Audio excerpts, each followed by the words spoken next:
అతనల్లా ఆ డాక్టరు 10 నిమిషాల ముందు తీసుకొచ్చుంటే మీకు ప్రాణాలతో దక్కేవాళ్ళని.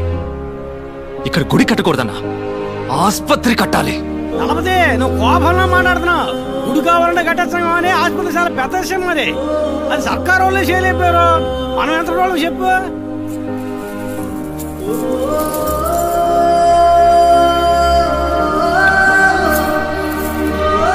మనం మొత్తం ఆస్తి అమ్మేనా సరే ఈ ఊళ్ళో ఆస్పత్రి కడుతున్నాం. ఆస్పత్రి కట్టాలని మీరు గనక నిర్ణయించుకుంటే అది కార్యరూపం దాల్చడానికి నేను మా డీన్తో మాట్లాడతాను.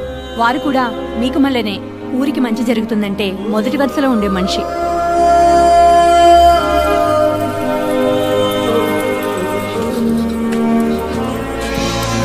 ఇక మన ఊళ్ళో రోగాలు రుష్టులతో ఒక్క ప్రాణం కూడా పోకూడదు.